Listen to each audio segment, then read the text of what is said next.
Hey, what's going on, guys? Tim here again in my Ford Ranger.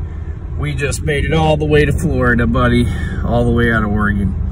A little bit of a backstory on it. Whenever one of these trucking companies I worked for would put me up in a hotel, sometimes they'd be in high crime areas. Very expensive vehicles in the parking lot with tinted windows, extravagant alarm systems. They'd be broke into, windows would be smashed, but not me. Nope, I could put stacks of hundreds in this Ford Ranger, come out, it'd never get touched. I could leave the doors open, nobody's gonna bother it. Probably because they'd be afraid of getting tetanus. And unless you have penicillin on hand, it's a hazard. I've got just the right amount of rust, flakage, and dents on this truck that makes anybody believe there is nothing in here worth stealing. And I try to make that true. I think someone would feel so bad looking at it. A thief would probably put a radio in it, just out of pity. Another great defense is that this thing seems to be a magnet. People love to hit it. I don't know why, but it's been hit 5 times. And every time it does, I get paid $1,000 because that's the least amount that an insurance company can pay you for a vehicle. Even though this vehicle has been appraised at $667, I'm not going to take the time to get the dents fixed, because every time somebody hits it and puts a dent in it, it just adds to my security system. So I'm very grateful for that. Thank you guys, because I've had trees fall on it in ice storms. I've had people hit it. I've had it sunk in a lake once.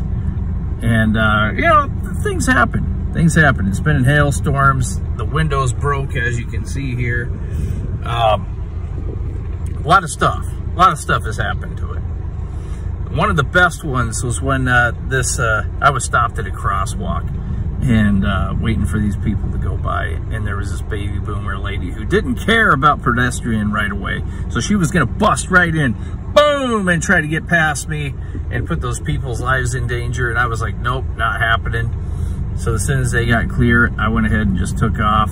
This lady gassed it hard, and I gassed it and went out in the next lane to avoid her. She hit me so hard, she blew out my back tire. So I go into the alley, she comes in behind me with this really nice Cooper. It's all custom. And she's pushing her bumper into the alleyway, and she gets in there, and she's like, I'm just like, look, lady, here's a receipt for my tire. It's my back tire, by the way. Just give me $150 for the tire. Report it as a single car collision. It'll be better for your insurance. She's like, no, you're paying for everything on my vehicle. I said, you know how the law works, right? If I get the cops involved, it's just going to be bad for you. So the cops roll up, and to give her a second chance at backing off, I said to the cops, hey guys, just to let you know, I got an AR-15 back here on the gun rack. And the cops were like, oh, cool, we're going to have to look at that when we're done. Hint, don't follow up on this. But she tells the cops I did some kind of a Mad Max, Fast and the Furious fishtail and took off the front end of her bumper. So the cop says, are you on medication? And I knew I was golden, but the cop did take me aside and said, hey, I got to ask you, because it is suspicious, why did you tell her you want to keep it off the books? And I said, well, you know, I have a CDL. Any mark on my CDL, whether it's my fault or not, is a mark. So that's my bread and butter. She's trying to take the butter off my bread. So the cop got super mad, leaves, comes back and says, hey, I wrote her a ticket for reckless driving, $250. Got her again on running a stop sign. I said, oh, no, she didn't run the stop sign. And the cop says, no, I'm pretty sure she did. Another $250. Then he writes this detailed report. I got paid $1,000 for the damages on my truck, and I got a brand new tire. So I was like, huh, not bad when this thing blue books out at $667. That's a pretty good deal. And my wife hates this truck. Hates it. It's an eyesore to her. She keeps telling me how she wants it to die. She says, well, finally when the motor goes out, then you'll be out of luck. And I said, well, actually, you know what? They run the same motor in Japan, in the Japanese Mazdas. And when they reach 150,000 miles, they need to take them out and they get shipped over here. So I can buy one of those crate motors for $500 and keep this truck running indefinitely. She didn't like that. But it's been a great truck, and the best payoff for me is for the haters is I bailed out, and I've been there constantly to tow and restart and help other people out in brand new vehicles breaking down on the side of the road.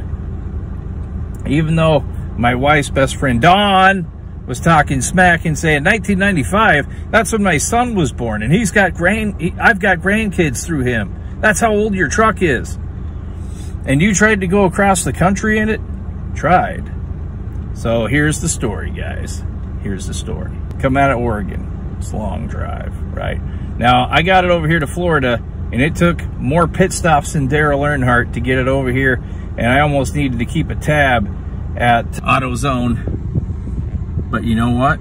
It got over here. So I had problems, guys. In Wyoming, I'm trying to climb the last of the mountains at 25 miles an hour. I've got people behind me honking and yelling and screaming. They were pretty angry. But you know what? I made it. Made it over the hill. And there are no hills here in Florida. So I should be able to hold a 55 mile an hour cruise just fine. You guys shouldn't be able to get so mad at me. But don't ever put a flux capacitor in here, because I'll never reach 88 miles an hour. In fact, this thing goes so slow, it does actually seem to go back in time. That being said, I get through Wyoming, I get to Nebraska, I blow out a tire. Okay, got my tire fixed. You know, no big deal, right? I keep driving. The next state over, which I believe was Iowa, had some other troubles with the fuel filter. Got that fixed. Bought the fuel filter, kept driving. You know, I got to Illinois, and my air conditioning unit condenser blew up. And when I say blew up, there was fluid everywhere. It blew up. It was bad. But after it, you know, so I didn't have any air conditioning from Illinois onto Florida. In Illinois, I've noticed the roads in the state are small. The roads going out are huge, to make you think, oh man, you're almost out of this hellhole. Keep on driving. You're getting warmer. Warmer. Just kidding. You got a long way to go. That's how I felt about Illinois. Didn't like it. There it is, guys. 1995 Ford Ranger. Made it almost all the way across the country. Another 8 hours to go. But in Missouri, before that, I was in Missouri, right?